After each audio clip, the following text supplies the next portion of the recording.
Kumusta mga kanoysi? Welcome back sa ating YouTube channel, Filipinoises. So, ngayong araw, another update naman tayo about politika ng ating bansa, no?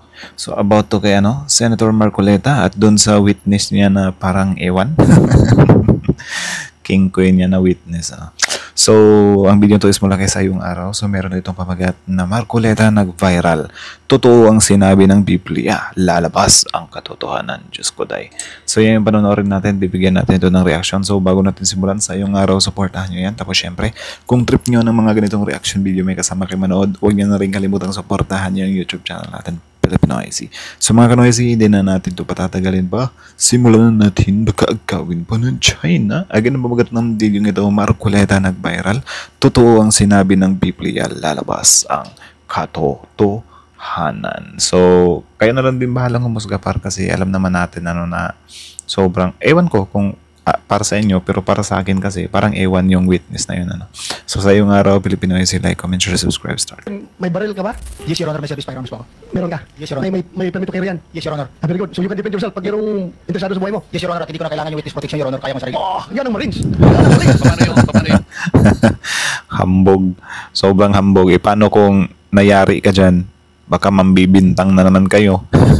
Kung meron kami rito motion sana na operan ka ng protective custody ng Senate, baka makatulong sa'yo. Okay lang ba o ayaw mo rin yun? Ayaw ko rin, Your Honor. At ayaw ko nang maka-istorbo pa rin, Wow! Your Honor. Marines! Talagang kaya mong proteksyonan ng sarili mo. Yes, Your Honor. At may mga tropa naman ako na kayang dumitin sa akin, Your Honor. Meanwhile, Sa huli, ako po ay nagnanais na mapasailalim sa Witness Protection Program. Dahil alam ko po, nanganganib ang buhay ko at ang aking pamilya sa ginawa ko. At lahat na ito. King Koy, di ba? Marcoleta, nag-trending. Sobrang King Koy. Pero sa akin, since witness nga siya, di ba? Parang nailalahad siya. Dapat talaga i-witness protection siya, di ba? Kahit na, siya mismo yung tumatanggi. Kasi baka kapag, wag naman sana, di ba? Tsugiin yan, di ba? Ng ibang tao. Anong gagawin nila? Ipambibintang na naman nila yan. Sasabihin na naman nila, oh grabe yung witness namin, pinatumba ng, ng admin. Sasabihin naman nila ng ganyan. Di ba? So, dapat talaga may protection pa rin yan. So, buti na lang, biglang, umatras yung ni Ayag Walls. Nabuking daw. John 8 verse 32. And you will know the truth, and the truth will set you free. Bakit biglang trending si Senator Marcoleta? Yung sinasabi ng tao. Kasi kung meron raw po siyang draft na so ako po'y naparaya, pinuntahan ko kung sino yung sinasabi ng tao. Kasi kung meron raw po siyang draft na salaysay na kung gusto ko raw po makita. So, Mr. Chair, ako po ay napaunlak para makita ko talagang meron ng ganung tao at meron na siyang gustong salaysay. Totoo po ba itong notaryong ito? Totoo po, Your Honor. Mula sa mga feed natin hanggang sa group chat ng kapitbahay, umiikot ngayon ang pangalan niya. Pero teka, hindi lang ito mga basta viral clip. Hindi lang ito basta Senate hearing. May mas malalim kasing kwento. Yung sa nakuha namin 46 doon sa Bali noon, inakyat mo na yun sa bahay nila sa Horizon. Din nung ibinaba yung 46, naging 35 na lang yung box na naibaba. Dinala saan? Doon sa 42 corps na, Your Honor. Kay, sa bahay mo na ng speaker. Yes, Your Honor. Ilang beses kayo nag-deliver doon? Minsan lang? Ilan? Ako, during Di ba? Tinuruan, kinoch, 3. Well, sobrang linaw yan para hindi yan basta-bastang chamba lang. Tapos kung mapapansin nyo, yung sombrero din ng kalbo yan eh. Diba? Sombrero ng kalbong yan. Parang medyo may pagkamarins din. Ewan ko kung bakit humantong sila sa ganyan na tinuruan pa ano yung nandyan na kung isipin mo naman kung ikaw mismo yung gumawa, hindi ka na dapat i-coach eh. 'Di ba? Yung i-coach lang naman is yung tinitrain lang eh. 'Di ba? Or yung i-coach lang is yung parang kakabisaduhin nyo lang, 'di ba? So para hindi pumalpak talaga. 'Di ba? So may magko-coach. Kasi kung ikaw mismo yung gumawa kaya nga sa mga cross investigation or whatsoever, yung mga i-investigahan, i-interrogate ka. 'Di ba? Kaya nga madedetect ng mga nag-i-interrogate yan eh kasi makikita nila yan sa mga galaw mo. Malalaman nila kung accurate pa yung mga pinagsasabi mo. Madedetect nila kung nagsisinungaling ka based sa mga actions mo. Tapos itong kumag na to, 'di ba? Witness daw na wala, hindi niya alam kung ilan. 'Di ba? Yung tao pa sa likuran yung nagsabi 3. Imposible namang kinakabahan lang siya, 'di ba? Sobrang imposible talaga That time, 3 beses sa akin, pero based doon sa group chat namin is, kasi namomonitor ko po yung group chat ng movement ng duty ng basura. Isa 3 times a week, most likely, lalo na pag-isip. Ang testigo na hindi testigo, una pumasok sa eksena sa Orly Gutesa, ipinresenta bilang testigo, ipinakilala bilang whistleblower. Pero hindi pala siya bahagi ng security team ni Congressman Saldico. Ay security ni Michael Yang nung panahong bahay niya yon. Yes, Your Honor. Salamat po, Ginoong Gutesa. Nagde-deliver kami ng basura ay ni Mike. Paano niyo po nalaman na bahay yon ni Michael Yang? Kasi dati po, may mga security po na kasama na ko na doon po yung bahay ni Michael Yang. Mga security na dati niyong kasama na nung panahong iyon ay security ni Michael Yang nung panahong bahay niya yon. Yes, Your Honor. Tagabuhat lang ako ng malita ng basura. Ang ibig sabihin ng basura ay malita na may lamang pera. Ang bawat malita ay may lamang humigit kung So siguro itong witness na to, pinangakuan to na don't worry, hindi ka madidiin dito. Sabihin mo lang, taga-bitbit lang ako or taga-buhat lang ako ng basura. Diba? Kaya go na go din yung kumag. Ayun, di niya alam, pwede siyang madali. Parang wala na daw to eh. Nagtatago na daw to eh. Diba? Kasi yun nga, yung affidavit niya, peke yung notaryo. Diba? kulang 48 million pesos. Mas maraming pagkakataon na nagde-deliver kami ng basura. Mayroon pa yung bagong nakaraan doon sa yung dating Michael Yang. Sino Michael Yang? Yung dating sa Pugo yata yon. Sa? Yung dating sa Pugo. Yung Michael Yang. Dating bahay ni Michael Michael Yang, parang connected din yan kay FPRRD Yang. Paano niyo po nalaman na bahay yun ni Michael Yang? Kasi dati po, may mga security po na kasama na ko na dati is doon po yung bahay ni Michael Yang. Mga security na dati niyong kasama na nung panahong iyon ay security ni Michael Yang nung panahong bahay niya yon. Yes, Your Honor. Salamat po, Ginoong Gutesa. Na-confirm daw sa isang source na staff security lang daw siya, hindi kasama sa mga sensitibong meeting. Kung gayon, Yari. saan galing ang info niya at bakit biglang sumurpot sa Blue Ribbon hearing out of nowhere? Yun Ito yung lang. box ng pera na pinag-usapan natin sa kasalukuyan. Mr. Gutesa, mag-stick ka lang sa binabasa mo. Huwag ka nang nag-a-adlib. Kung ano yung nandito, basahin mo lang. Kasi Di ba? Pinipigilan mag-adlib. Di ba dapat kung totoo talaga na may knowledge talaga siya sa mga kabulstugan na yan, hayaan mo siya na mag-adlib. Pwera na lang kung ayaw mo na magkamali siya. Di ba? Or masambit niya yung hindi dapat sambitin. Pero kung yung witness mo, tunay talaga yan, makakapag-adlib yan. Di ba? True katotohanan. Kasi siya yung gumagawa eh. Parang ang nagiging labas niyan, yung affidavit na yan, parang key points niya lang yan. Diba? Kumbaga, ikaw, Senator Marcoleta, sinurpresa mo yung Blue Ribbon. Ngayon, susurpresahin ka sana ng witness mo. Diba? yes, Your Honor. Bago ibaba ang nasabing basura, ito, Merong napuputol sa binabasa mo eh. Huwag kang magmadali. Huwag kang magmadali. naputol na, Ulitin mo yung paragraph 20. hindi ko makita na putol na siya. Diba? Parang estudyante lang na pinapabasa mo ng libro eh. Parang ewan talaga ewan ko, pero parang king ko talaga tong taong to. Diba?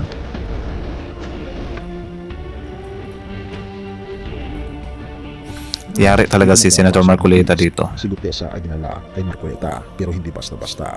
Enter Mike Defensor. Siya mismo ang nagdala kay Marcoleta. Si Defensor ay kilala bilang Duterte loyalist, close friend ni Vic Rodriguez na dating executive secretary.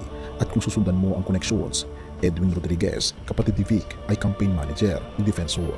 Therefore, hindi lang ito personal testimony. Mukhang isa itong carefully planned move. Ang tanong, totoo ba ito? At ang affidavit na hindi affidavit, attorney Yun nga lang, parang kinakarma sila kasi carefully planned move pero palpak na palpak. 'Di ba? Sino bang Poncio Pilatong nag-ano diyan, Attorney Pichi Buso, fake notarized daw. Yari. Actually nung kakasimula pa lang ng hearing na to, or kahit dati pa, parang sabi ko talaga na paano kaya nila lalabanan si si Marcoleta, kasi si Marcoleta naman, di din naman talaga natin may tatanggi. Ano din talaga, sobrang bilis niya mag-isip 'di ba? Kaya niyang ibalagbag yung mga nakakaharap niya. Kaya sabi ko nga na, grabe sobrang bago pa ni Senator Marcoleta. So it means, hindi siya pwedeng butasan ng mga kalaban niya. 'Di ba? Hindi siya mabubutasan eh. Unlike sila, siguro sila Bongo kasi matagal-tagal na. So si Bongo, yung butas ni Bongo, yung family niya, may some kind, sa mga construction nata yun. Si Bato, yung sa war on drugs. Si Robin, parang wala pa nga si Robin, di ba? Yung lang, yung obo ba yung tamang word, di ba? Yung parang walang queen ba yung mga pinagsasabi niya sa Senate, di ba?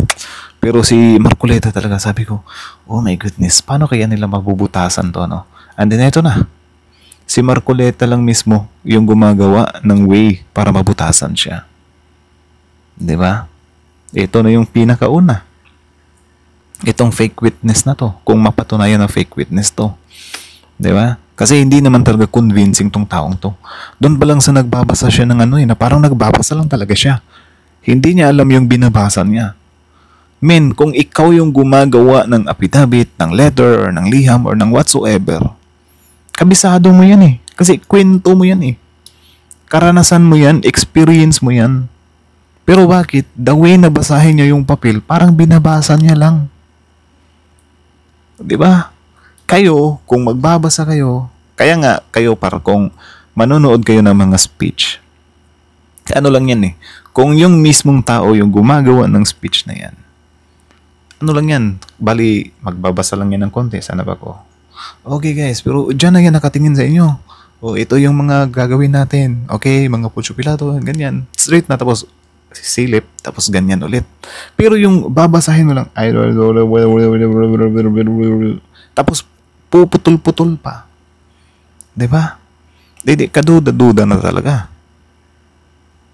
Sabi nga dito sa comment section, parang mas kabisado pa ni Marcoleta yung affidavit kaysa sa nagbabasa or nagsasubmit ng affidavit. Di ba? So ito, isa to sa butas ni Senator Marcoleta kasi yung fake affidavit nga naman na parang ang bilis niya namang i-pick up. Di ba? Yung witness na to. Na parang too good to be true yung kwento. Di ba na meron akong na may nag-contact sa akin na meron daw siyang rap. So ayun, pinuntahan ko. Nang pinuntahan ko, okay, ano ba to? Totoo ba to? Oo, sige, ipanotaryo mo yan. Tapos, dalhin kita agad. Parang, sobrang bilis niya magtiwala, par. Alam niyo yung ganyan. What if, decoy lang yan ng kalaban? Hindi ka na nag-iingat, Kilala ka pa naman as matalino, according sa mga DDS, di ba? Tapos, hindi ka nag-iingat sa part na to. Yan, para lang may maintriga talaga. Di ba? Feeling ko nga, yung unang salaysay niya na hindi siya magpapa-witness. Parang pakitang gilas lang yun eh. Parang intriga lang ba para pag-usapan. Ewan ko lang kung part sa script yun. Kaya na lang bahalang umusga. Sa kalagitnaan biglang hihiling ako ng witness protection. So yung pangalawa na medyo dawit kay Marcoleta dito, yung wife niya na parang may connection doon sa insurance sa mga diskaya. Diba? So I think yun yung pangalawang butas niya. Like sobrang bilis niya lang talaga nabutasan par. Dalawa agad eh. Di ba? Ewan ko, baka may paparting pa dyan. Yung sa mga diskaya na binintang ng kapatid ni Senator Tulfo, si Ramon Tulfo, di ba, na tumatanggap daw ng bilyon sa mga diskaya. Ewan ko lang kung mapatunayan yun. Tatlo na yung butas niya. Di ba? So siya lang din yung umaano sa imahe niya eh. Di ba? Or ewan ko kung lang talaga, panahon na lang talaga yung nagtakda dyan, para magkaganyanan sila. So, tuloy. Espera, ang sinasabing nagnotaryo, nagsalita, I did not notarize it. Kung hindi totoo ang notaryo, paano magiging official ang affidavit? At kung hindi official, paano ito naggamit sa Senate hearing? Pag madali, naputo na. Ulitin mo yung paragraph 20. Hindi ko makita na. Diba? Sarili niyang statement niya matandaan. Diba? Kaya nga. Huwag kayong direktor. Ito yung Tayo, tax ng director. pera na pinag-usapan natin sa kasalukuyan. Sir Gutesa, mag-stick ka lang sa binabasa mo. Huwag ka nang nag-a-adlib. Kung ano yung nandito, basahin mo lang. So, diba? Stick to the script. Baka kung ano masabi mo. Sabi ng direktor. Diba? Sabi ni, sorry. Ni Senator Marcoleta. Bago yung baba ang sabing basura. Ito, Merong napuputol sa binabasa mo. Wala, kabisado. Kabisado. Bakit? Makaklito lang nga. Shut. Diba? Parang mas kabisado pa. Though, may tinitingnan naman si Marcoleta. So, I think excuse naman yun. Pero bakit parang mas lumalabas pa siya para na siya yung tama? Yung gumawa ng affidavit, right? Mga crew. siya yung gumawa ng sarili niyang affidavit. So, hindi ba dapat nasa kanya yung original? Partida. Tama naman. Ba't Xerox yung nilagay? Partida. Prepared na yung draft na daw na yan. Diba? Sabi ni Marcoleta, nakahanda na daw si Gutesa ng liham na yan. Diba? Nakahanda na daw yan. Partida ba yan ha? So ikaw ba par kung magsusulat ka, of course, i-make sure mo, i-double check mo, may nakaligtaan ba ako dito? May nakaligtaan ba ako dito? I-double check mo yan kasi haharap ka sa Senado, haharap ka sa daming tao, which is manunumpa ka. Di ba? Na kung magsisinungaling ka, pwede kang makulong. Tapos biglang ganyan lang. Hindi mo kabisado na parang binabasa mo lang. Magkaiba talaga yung binabasa mo lang kaysa sa ikaw yung sumulat eh. Diba? Oh, mamacita. Hindi ba? Bakit parang wala sa kanya yung original, parang photocopy yata yung nasa kanya? Bakit kasi ni Senator Marcoleta yung sasabihin niya? Diba? Baka hindi niya sulat kamay yung original. Hindi natin alam din. Mahirap na maghusga. Kayo na lang bahalang humusga. Ayoko sabihin siya yung gumawa. Kaya lang bakit mas kabisado niya pa kaysa sasabihin itong si Gutesa. Oh, tignan nyo. De, Attorney Claire Castro, ilulusot nila yan sa yun nga, parang may binabasa kasi ni Marcoleta eh. Diba? Chine-check niya. So, ilulusot nila yan. Huwag kang magmadali. Oh, di ba? Talagang take your time. Habang dumarami ang tanong, mas nagiging malinaw ang mga patterns at makikita natin ang iba't ibang mga pangyayari sa Senate. Atin pa itong panoorin mga kaibigan. Nakapag-usap-usap ba kayo tungkol dito?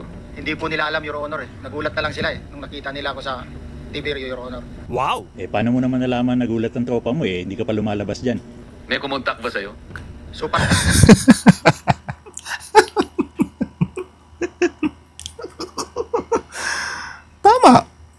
Tama. Bakit niya nalaman na nagulat yung tropa niya? Patawa din eh. Baka pati, don't tell me kasali sa script yan kung meron mang script na sabi ni Marcoleta, ay, tatanungin kita mamaya. Uy, kunyari lang to, hindi ito totoo. Kunyari lang to, baka sabi ni Marcoleta, ikaw, Gutesa, kunyari, tatanungin kita mamaya. Ikaw ba, ano ba yung mga kasamaan mo nagulat sa something like that? Ito yung sagot mo, oh, Your Honor, nagulat sila na nandito ako. Katawa-tawa pa, hindi nila na-realize yun na, tama nga naman, hindi ka pa nga lumabas dyan eh. Ano yun, after mong magpunta dyan, biglang, tol, musta tol, okay ba yung ko? Di ba kung gugulatin mo yung mga kasamahan mo, wala ka nang paki sa kanila, dapat hindi mo na nga sila kontakin eh. Ano yun, magpapaalam ka pa sa kanila na pwede din naman silang madawit. Dapat hindi ka na magpapaalam doon, baka nga hindi mo na kontakin yun. Baka nga i-block mo na yun. Palpak to palpak. Your Honor, wala na, Your Honor. Ano yung wala na? Wala nang kumukontak sa akin eh. Doon sa mga dati kong kasamahan sa trabaho, Your Honor. Dahil sa paglalahad mo. Papasok sa Erwin Tulfo, hindi na nakatiis. Teka muna, Senator Marcoleta. Hindi ka na kinukontak ng mga kasamahan mo. Sa ngayon, Your Honor, wala na. Paano mo nalaman na hindi ka na kinukontak, hindi mo na sila makontak, ngayon ka lang lumabas dito? Bakit? Kwento mo sa kanila na lalabas ka rito at magte-testify ka? No, Your Honor. Paano nila nasabi No, Your Honor. Anak ng tokwa. Nataranta na. ayaw ka na kausapin dahil maglalahad ka rito? Kasi hindi na po sila nag-ano sa cellphone ko dati kasi Nagkabul-bul na si Kuya. Nung una, sabi mo, nagulat sila na nandito ako. Tapos ngayon, nung tanungan ka, paano mo nalaman? Wala na, Your Honor, hindi na nagre-ring yung cellphone ko eh. Nagulat sila tapos hindi na nagre-ring. Anak ng tokwa. Yari talaga. Yan talaga kapag kukuha ka lang ng putyo-putyong witness, ano. Well, siguro naman, if ever lang naman, hindi ulit totoo ha. If ever kasi kukuha ka ng witness, of course, yung kukunin mo, yung hindi siya ganong known, hindi siya relevant, something like that. Hindi siya basta-bastang background check, ano. So in short, kumuha lang sila ng putyo-putyo, if ever. Tawag ni Marcoleta. Kaya naman hindi mo sila makontak dahil nandito ka pa. Kasi bawal magtatawag dito, tama? yes, Your Honor. Sinalo.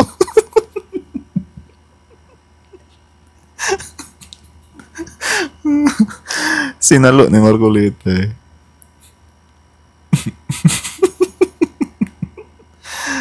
Natatawa ko. Sobrang desperate nila sa part na to, ha. Sinalo, par. Tatawagan ka mamaya, huwag ka masyadong mag-alala. May nagsasabi na tila nag-coach si Marcoleta at sobrang nanginginig at kabado ang witness. Isama pa dito Ito yung box ng pera na pinag-uusapan natin sa kasalukuyan. sa panahon na nagtatanong si Senator Erwin Tulfo na may nagsenyas sa kanyang likod at umiiling pa. Ngayon, Your Honor, wala na. Paano mo nalaman na hindi ka kinukontak, hindi mo na sila makontak, eh ngayon ka lang lumabas dito? Bakit? Kwento mo sa kanila na lalabas ka rito at magte-testify ka? No, Your Honor. O paano nila na lalabas ka rito at Oh. Ba't gumaganyan si Tanda, par?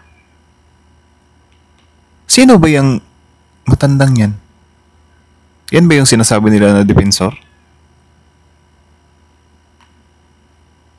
Grabe. Nung pag ganyan na, no talaga eh. Ay, mahirap to. Yung mga ganyan kasi par, personal experience ng tao yan. Kaya kaduda-duda kung bakit kailangan pa siyang i-coach. Anak ng tinapa. Wala to, mga I think mga nasa 99% nag-season ng iling tong taong to eh. Wala na. paano mo nalaman na hindi ka kinukontak, hindi mo na sila Gaganyan. makontak, eh ngayon ka lang lumabas dito? Bakit? Kwento mo sa kanila na lalabas ka rito at magte-testify ka? No, Your Honor. O paano nila na lalabas ka rito at magte-testify ka? No, Your Honor. O paano nila na sabi mo na ayaw ka na kausapin dahil maglalahad ka rito? Kasi hindi na po sila nag-ano sa cellphone ko dati kasi. Nagkabol-bol na si Kuya. Kapag nakakasagot si Gutesa, Grabe. ayos. Totoo ang Biblia, hindi madadaig ng kasinungalingan ang katotohanan. At inyong makikilala ang katotohanan at ang katotohanan ang makapalaya sa inyo. 1:8 verse 32. Sino nga ba si Orly Gutesa?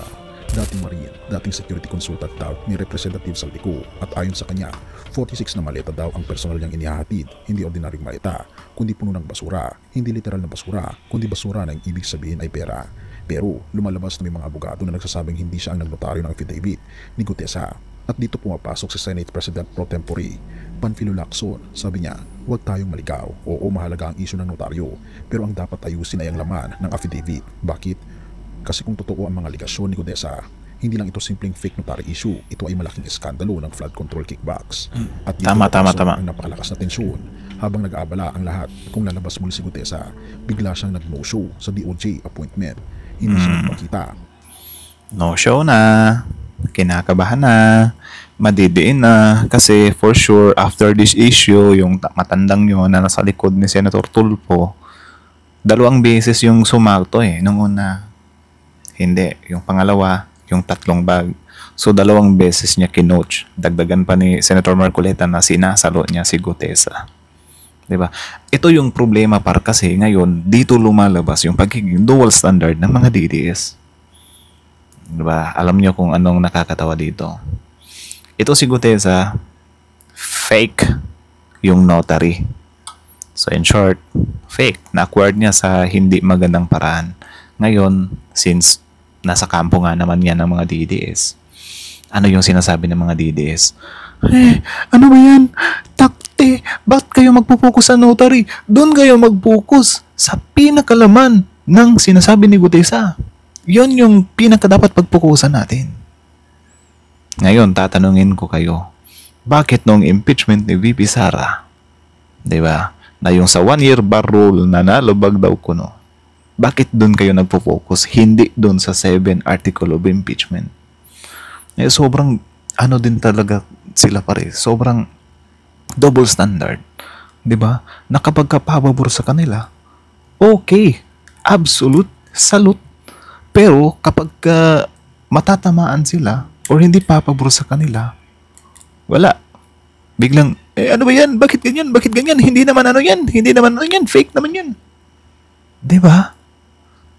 Kaya wag niyong sabihin na yung ano ni Gutesa is dapat pakinggan natin yung nasa loob mismo na sinasabi niya. Wag nating anuhin yung notary na yan.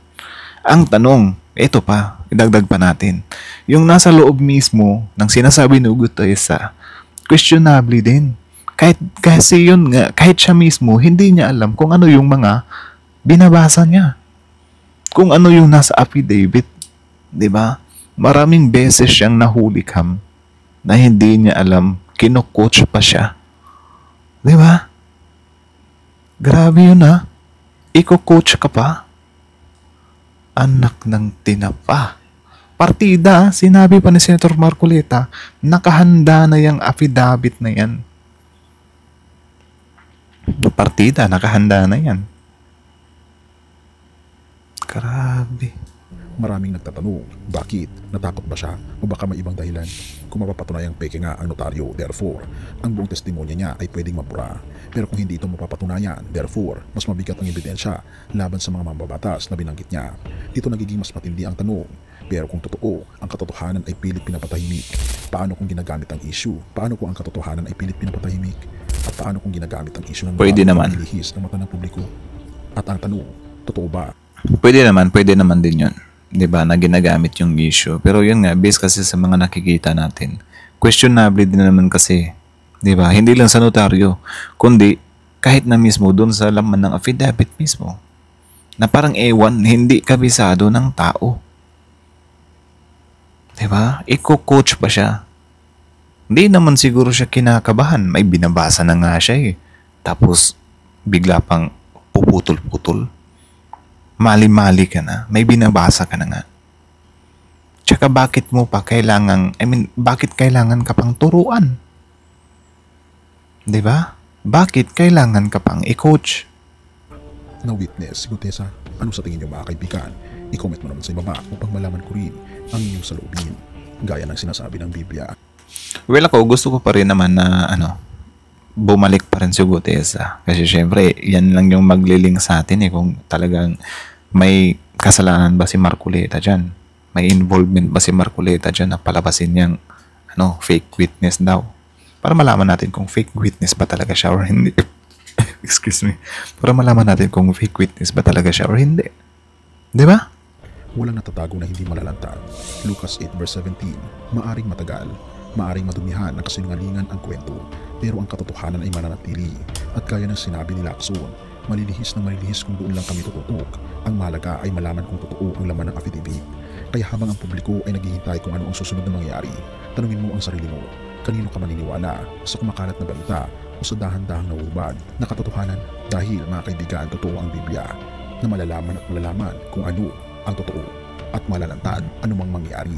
Ngunit lagi nating tatandaan na ang ating Panginoong Diyos ang tunay na katotohanan sa pamagitan ng ating Tama. Kristo na siyang nabayubay sa krus. Inilantad niya ang katotohanan ng pagka-Diyos at karakter ng ating Diyos Ama sa pamagitan ng Diyos Anak na walang iba kundi ang ating Panginoon Jesus. Inilantad niya Amen, ang amen. tunay na pagmamahal ng Ama. Kaya nga naman kaibigan, magpasakop tayo sa ating Panginoon Jesus dahil ang tunay na daan ay masusumpungan lamang sa Kanya. Hanapin natin ang tunay na daan. Lumapit tayo sa tunay na daan, kaibigan. Purihin ang ating Tama. Panginoon Diyos at tayo. So, ayan, hanggang dito na lang muna, So, kayo na masasabi nyo dito, comment down below. Tapos yun, pag-usapan natin yan sa comment section. So, again, ang video to is mula sa ilang araw. So, supportahan nyo yan. Original view link in the description box below. Tapos, syempre, bago nyo iwan yung YouTube channel natin, Filipino Easy, don't forget to like, comment, share, subscribe. So, kita nyo naman yun para, sabi ko nga sa inyo, di ba? Yari si Senator Marcoleta if ever na mapatunayan, di ba, na fake yung affidavit na yan or mapatunayan na fake yung witness na yan, di ba? Kasi yung witness talaga parang ewan talaga. So i-challenge natin, di ba, si Senator Marcoleta kung totoo talaga na makatotohanan talaga yung witness na yan, dapat mag-appear ulit yan. Pero based sa mga nakikita natin di ba, na doon pa lang sa statement ni Gutesa na sinabi niya na taga-buhat lang ako ng basura. So it means baka kung if ever totoo na lang siya, blind siya or fake witness lang siya, 'di ba? Sobrang gaan nun. 'Di ba? Sobrang gaan lang ng kaparusahan siguro na matatanggap niya or baka nga wala siyang kaparusahang makuha eh. Kung yung affidavit niya is nagsasabi na nagbubuhat lang siya ng bag. 'Di ba? So ngayon kung nagbubuhat lang siya ng bag, ibig sabihin pwede nang ilusot 'yon. Yung mga diskaya nga nag-a-attempt nga na lumusot eh.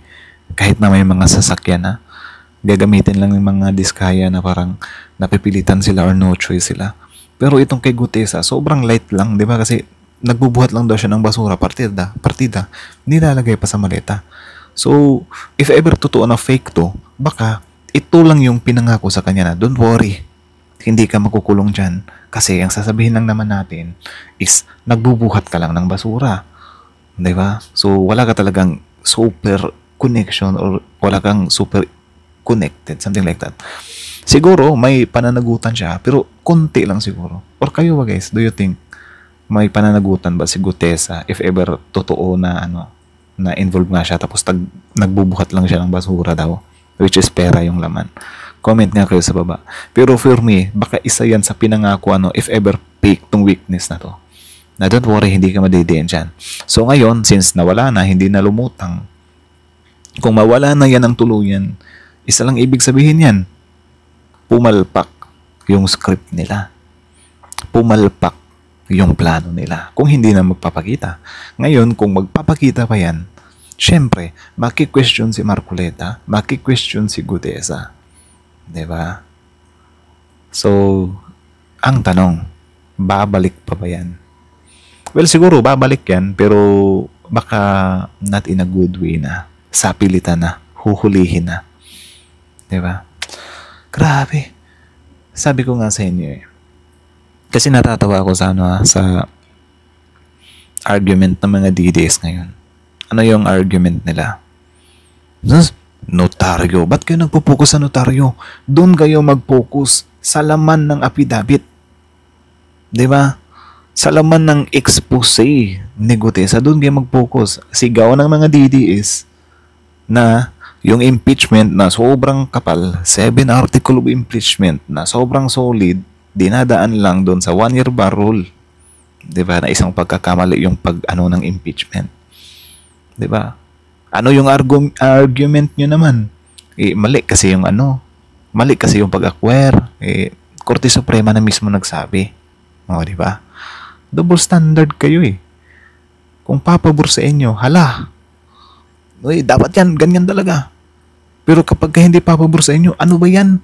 Bakit kasi ginaganyan nyo yung impeachment? Doon pa lang, gaganyan kayo. Diba? Sobrang nakakainis talaga yung part na yun para like legit. So, about naman kay Senator Marcoleta, yun nga. Sabi ko nga sa inyo, diba? My goodness, sobrang hirap butasan nito si Marcoleta kasi Kasi bagong senador pa lang Wala pang mga issues. Tapos ngayon, eto na. Panahon na yung nag-set mismo. Nagawan agad ng issue. Gutesa pa more. Witness pa more.